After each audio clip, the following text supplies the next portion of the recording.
산까지 걸렸으면 어떻게 할 뻔했나 싶은 생각이 들더라고요.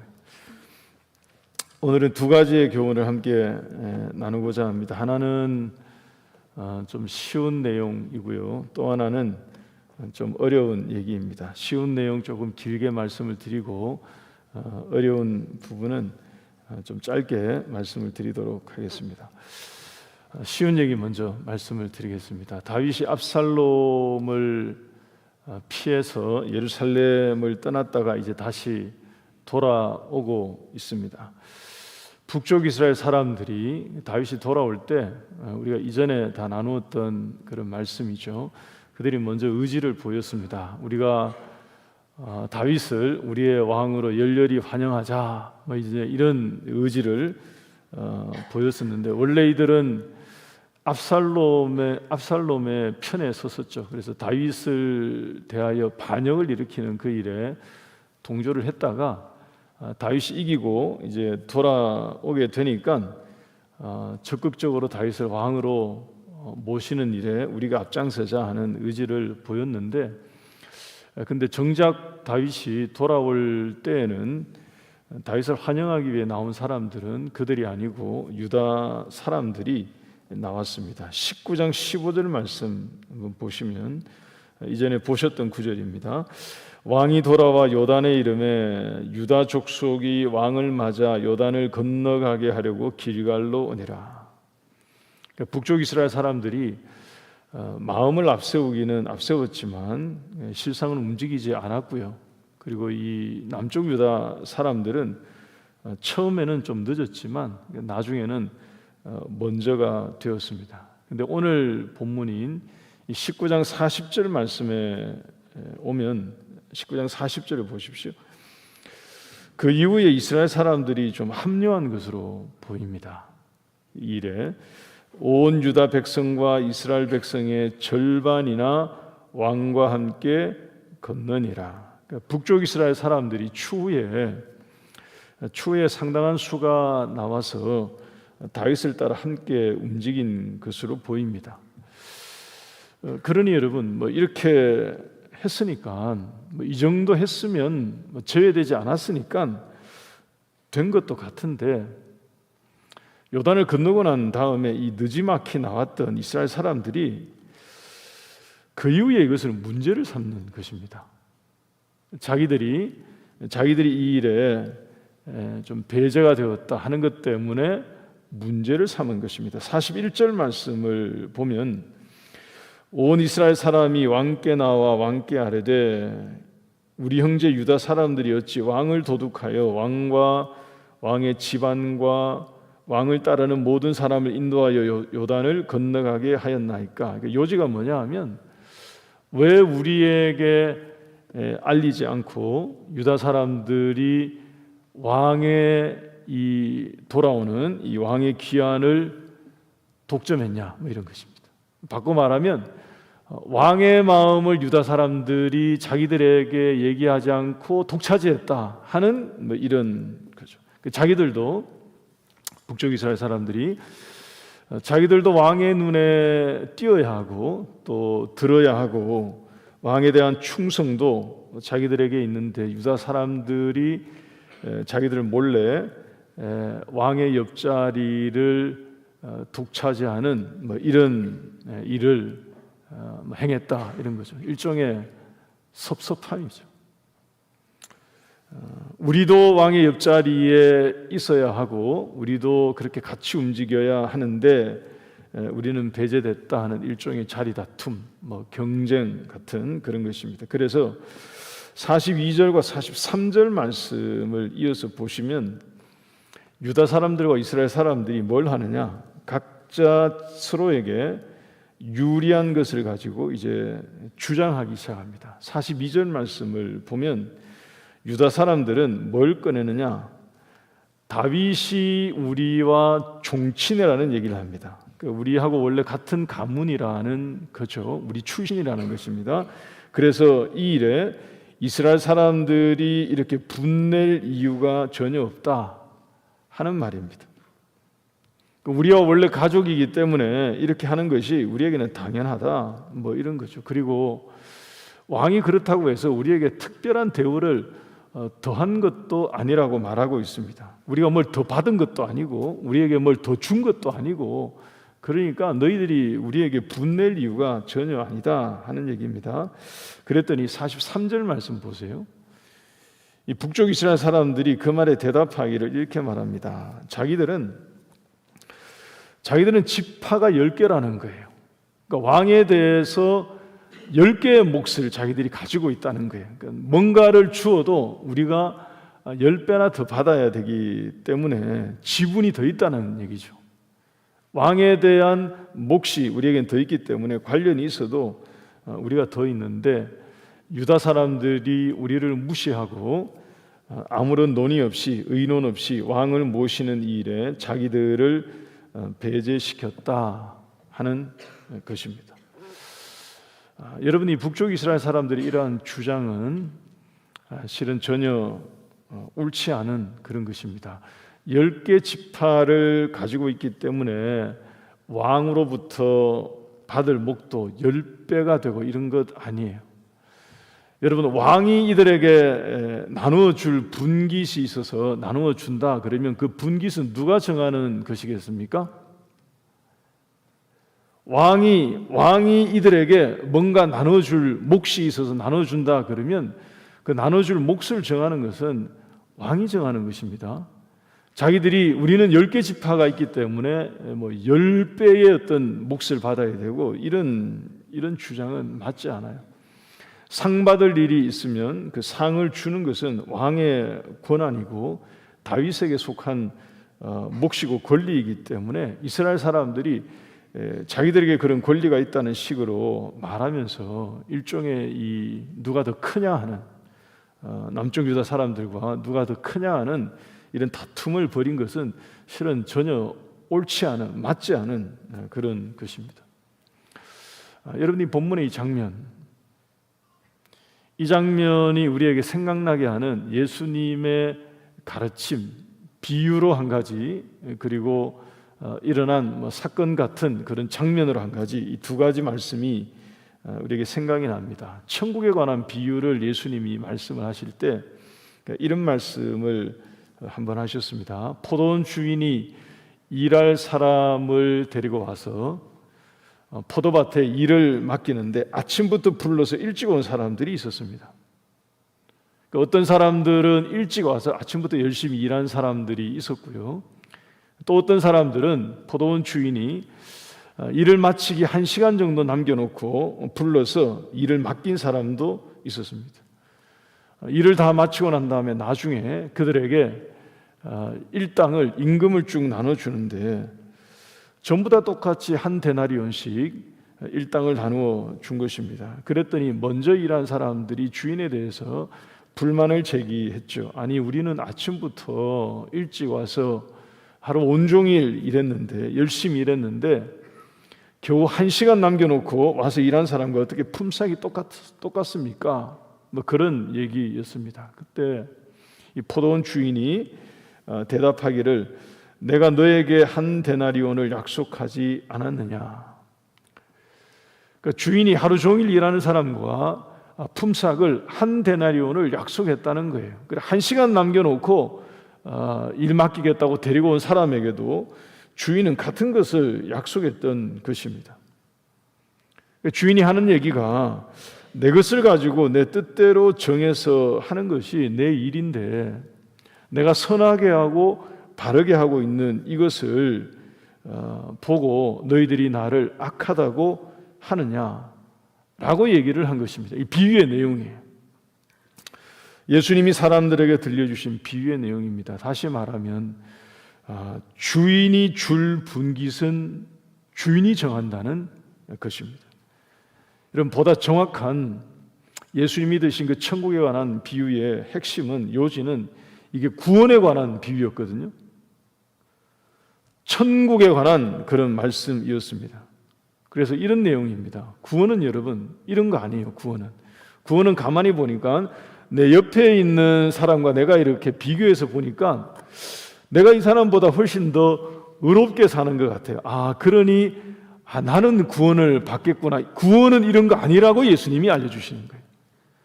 천국에 관한 이 비유를 예수님이 드신 이 요지가 바로 거기에 있습니다.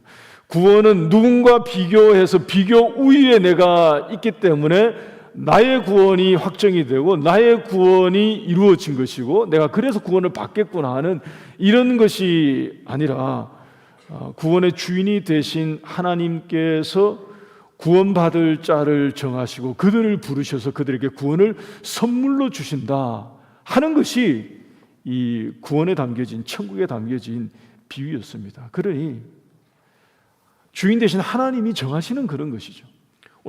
오늘 이 말씀에 나오는 것도 마찬가지인 것입니다. 이 비슷한 교훈을 가진, 다른 이야기지만 비슷한 교훈을 가진 에피소드가 예수님과 제자들 사이에 또 한 번 있었습니다.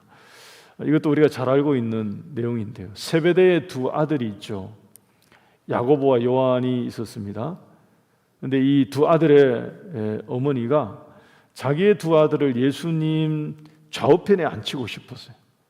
그래서 예수님에게 가서 이것을 요구한 것입니다. 예수님 나중에 하나님께로부터 큰 영광을 얻게 되시면 예수님 좌우에 우리 두 아들 야고보와 요한을 앉혀주십시오 라고 요구했을 때 예수님이 하신 말씀이 마태복음 20장 23절 말씀에 이렇게 얘기하셨습니다. 이르시되 내 좌우편에 앉는 것은 내가 주는 것이 아니라 내 아버지께서 누구를 위하여 예비하셨든지 그들이 얻을 것이니라. 여러분 이것도 마찬가지인 거죠.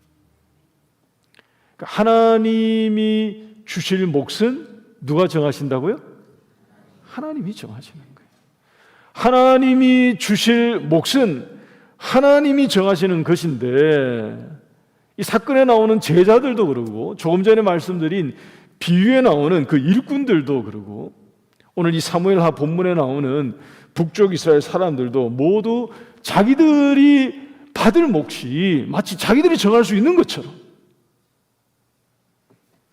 내가 받을 상을 내가 마치 결정할 수 있는 것처럼 그것을 주장한 것입니다. 그러다가 보니까 괜히 마음에 이 섭섭함, 서운함, 오해 이런 게 생기는 거죠.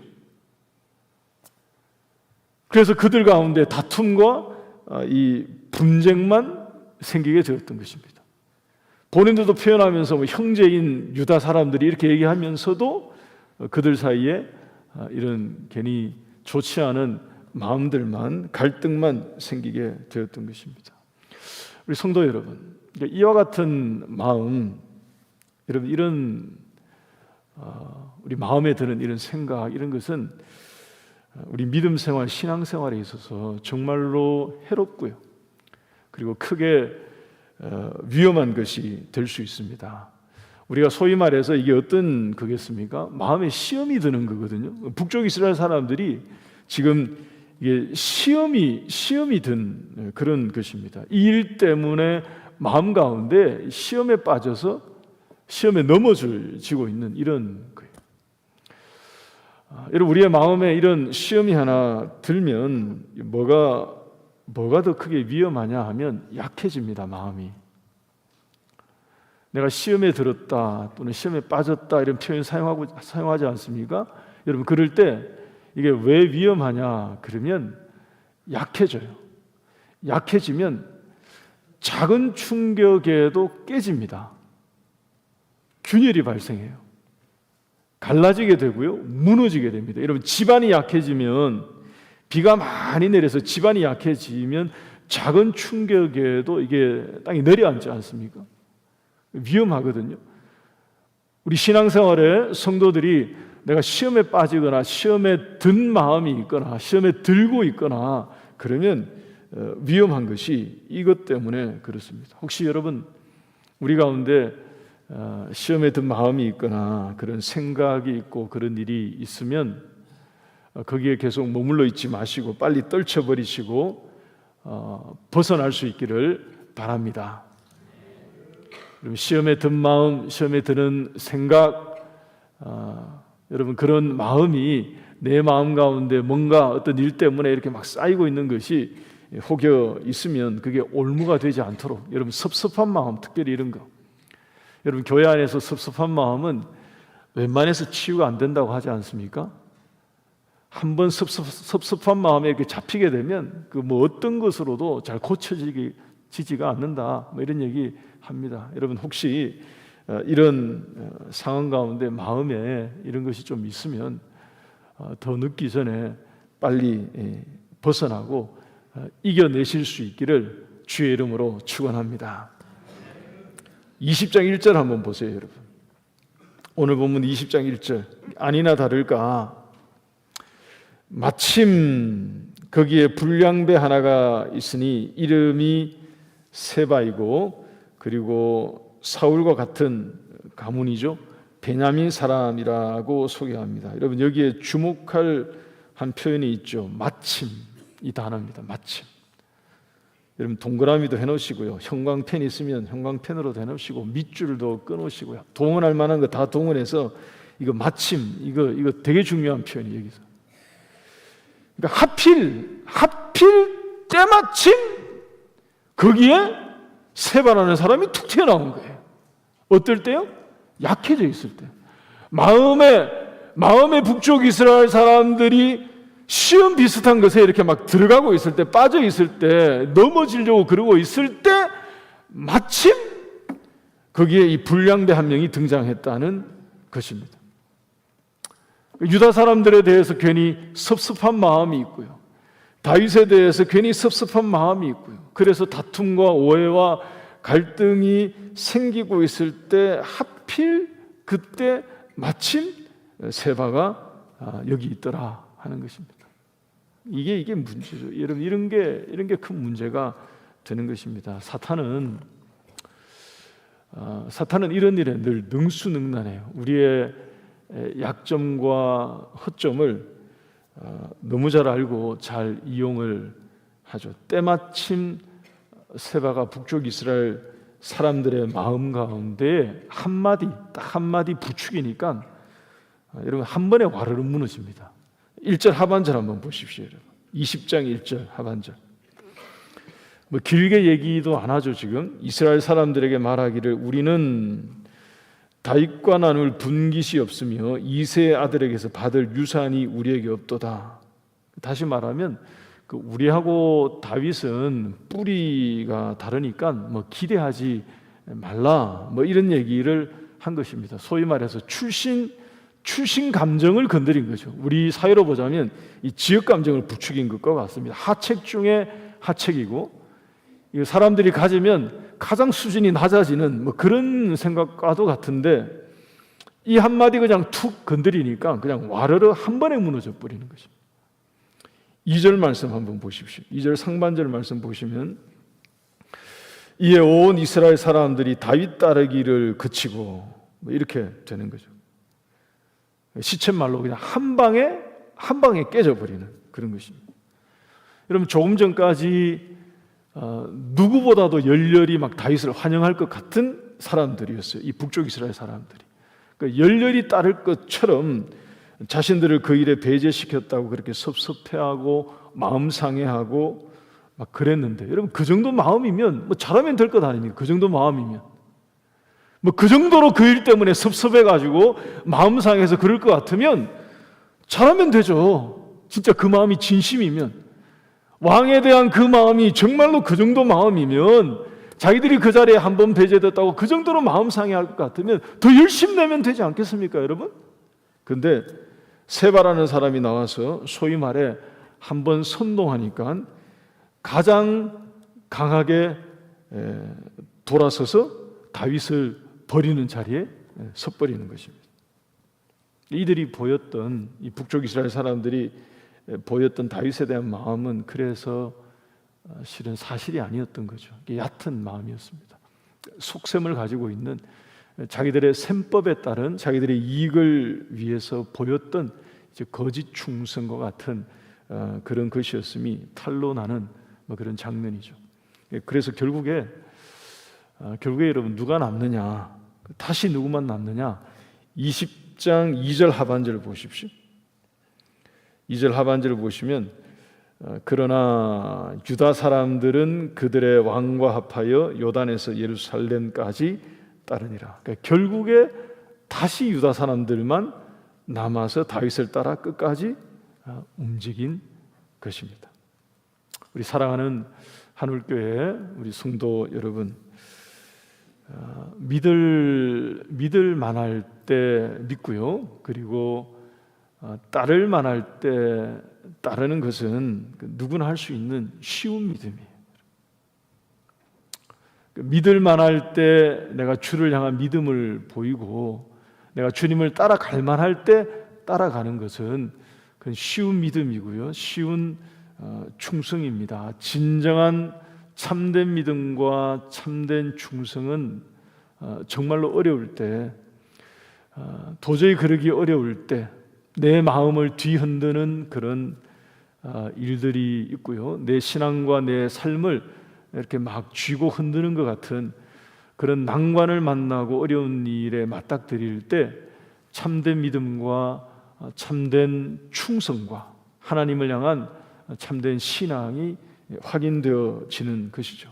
여러분, 예수님에 대한 우리의 믿음과 하나님에 대한 우리의 마음이 오늘 본문에 나오는 북쪽 이스라엘 사람들이 보여주고 있는 이런 마음과 같지 않기를 주의 이름으로 축복합니다. 여러분, 다윗은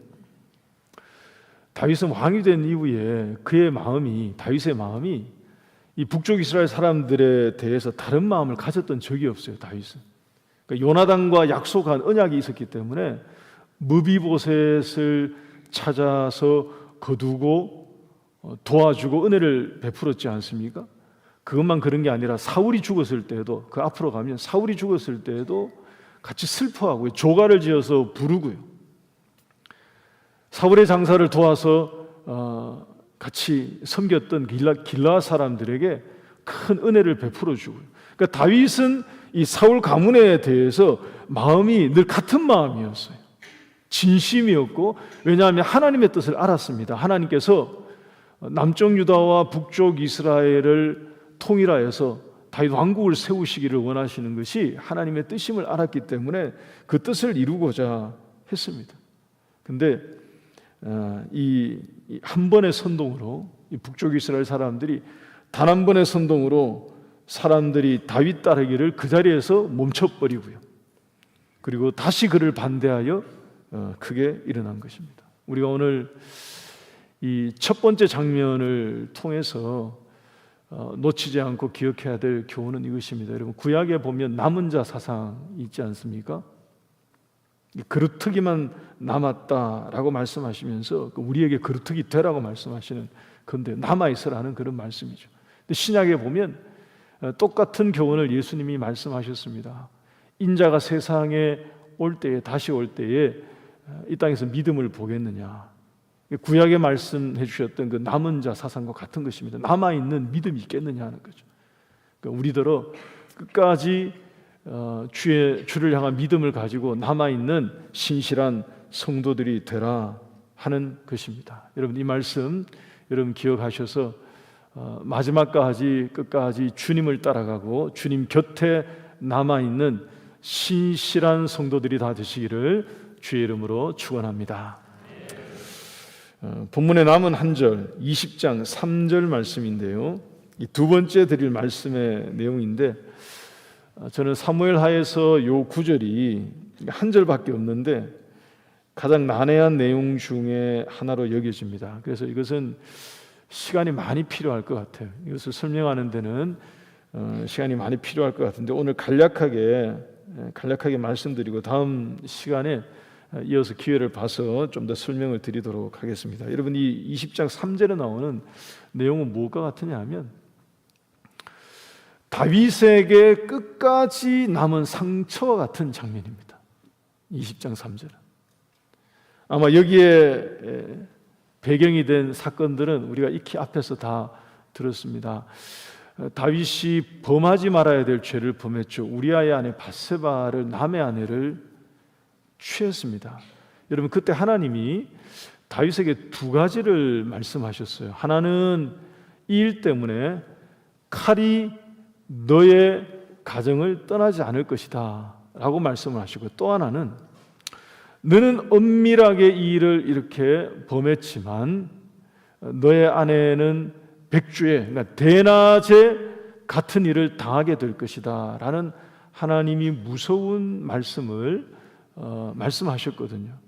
그러니까 하나님의 그 말씀이 실은 그 섭리 가운데 이루어지고 있는 과정 중에 있습니다. 압살롬의 반역 때문에 다윗이 쫓겨나게 된 것도 바로 그 일의 시초였고요. 그 일이 시초였고요. 그리고 오늘 여기 3절에 나오는 이것도 바로 그 일 때문이었습니다.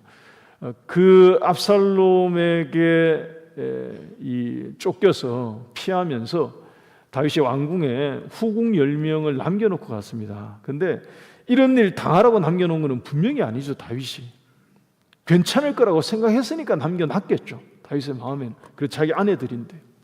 근데 압살롬이 왕궁에 와서 다윗의 후궁 10명을 다 겁탈한 것입니다. 잊지 말아야 될 아주 비극적인 사건이 일어난 거죠. 그리고 시간이 지나고 난 다음에 다윗이 왕궁으로 돌아와서 오늘 이 3절에 일처럼 이 10명을 별실에 가뒀다는 것입니다. 이런 뭘 잘했다고요? 다윗이 뭘 잘했다고 이렇게 합니까? 이건 누가 읽어도 이건 다윗 잘못이거든요. 누가 봐도 이거 생각해봐도 다윗이 잘못한 것인데 다윗이 돌아와서 이 10명을 별실에 가두고 그리고 죽을 때까지 먹을 것을 주지만 같이 마주하지 않는 생과부로 지나게 했다, 살게 했다는 이 한 절의 이 말씀. 다윗이 왜 이렇게 했을까? 여기에 담겨진 이 말씀에 담겨진 교훈이 무엇일까? 우리는 생각해 봐야 할 것입니다. 여러분 신명기 율법의 말씀을 보게 되면 신명기 24장 4절 말씀을 한번 보시면 여기 이런 규정이 있습니다. 하나님이 이스라엘 공동체를 거룩한 공동체로 세우시겠다고 하시면서 결혼한 여자가 남편에게서 버림받거나 떠나서 다른 남자에게 간 경우에 원래 남편이 다시 그를 자기의 아내로 맞이하지 말라 하는 이 구약의 율법이죠. 물론 지금 우리의 시대와는 다른데요. 구약의 율법인데 이런 규정을 하나님이 제정하셨습니다. 그런데 그 이유는 하나님의 공동체의 거룩성을 유지하기 위해서, 거룩함을 유지하기 위해서 하나님이 이런 말씀을 하셨는데 이게 왜 다윗에게는 끝까지 큰 상처로 남는 일이 되었을까 생각해 보시면 여러분 다윗은 우리아의 아내 밧세바를 취하는 그 율법의 엄청난 이 큰 죄를 범하면서 하나님의 말씀을 한번 크게 어겼거든요. 그 일 때문에 모든 난리가 일어난 것입니다. 자기는 하나님 앞에 완전히 바짝 엎드렸었고요. 자기 아들이 죽임을 당했고요. 압살롬에게 쫓겨가지고 이 난리를 쳤고요. 여기까지 온 거예요. 다시 돌아와서 이 후궁 10명을 마주했을 때 다시 하나님의 율법을 또다시 어길 수는 없었던 것입니다. 그러니까 처형하지 않고 별실에 가두었다는 이 별실은 어떤 곳이냐? 여러분 감옥이 아니에요. 그래서 오해하시면 안 됩니다. 감옥이 아니고요. 생활 가능한 생활 공간입니다. 왕궁 안에서도 별궁 같은 그런 곳에 생활할 수 있는 모든 것을 다 공급하면서 일종의 가택연금 같은 그런 것이죠. 왜 다윗이 이들을 처리하거나 처형하지 않고 평생 죽을 때까지 그렇게 살도록 했을까? 다윗에게는 잊을 수 없는 교훈과 같은 것이 되는 것입니다. 여러분 우리가 아셔야 될 게 있습니다. 하나님이 우리의 죄를 우리가 하나님 앞에 자백하고 회개하면 다 용서해 주십니다. 그런데 어떤 죄는 용서를 받고 회개하고 용서를 받지만 우리에게 하나님은 그 죄를 도말하시고요 기억에서 지우시지만 우리의 삶 가운데에 우리의 마음 가운데 오랜 기간 동안에 길게 상처와 자국 같은 것으로 남는 게 있어요. 어떤 죄들은요. 이런 걸 조심해야 되는 것입니다. 여러분 현실적으로 이런 걸 부정하시면 안 돼요. 하나님 앞에 내가 내 죄를 회개하고 하나님 앞에 눈물을 흘리며 기도하고 회개했을 때 하나님이 죄를 용서해 주시죠. 그런데 우리의 삶 가운데 이것이 자국처럼 오랫동안 남아있는 상처가 돼서 길게 남아있는 그런 것도 있다는 것을 우리가 생각해야 합니다. 다윗에게 이 우리아의 아내 밧세바를 취한 이것은 그의 왕정에 평생의 상처로 남는 그런 사건과 같은 것이었습니다. 다윗은 잊지를 못해요.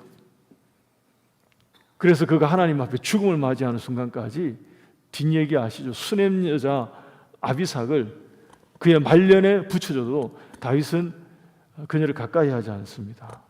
그 철저한 이 사건 이후에, 우리아의 바세바 사건 이후에 그는 하나님 앞에 그의 중심에 뭔가가 분명한 게 있는 거예요. 자기가 했던 그 죄가, 실수가 얼마나 큰 것인지를 알았기 때문에 교훈으로 붙들고 있는 거죠. 여러분, 오늘 이 말씀 우리 꼭 같이 기억하셔서 제가 두 가지를 말씀드렸습니다. 하나는 끝까지 남는 자가 됩시다라고 말씀을 드렸어요. 하나님을 따라가고 주님을 따라가는, 끝까지 따라가는 신실한 신앙인으로 주님 앞에 남고요. 또 하나는 끝까지 남을 수 있는 상처가 있을 수도 있다는 것을 아시고 하나님 앞에 죄에 넘어지지 않고 겸비하게 살아가는, 우리의 삶을 조심하고 주의하고 겸비하여서 그렇게 살아가는 신실한 주의 백성으로 주님 앞에 살아가는 우리 모두가 되시기를 주의 이름으로 축원합니다. 우리 찬송가 459장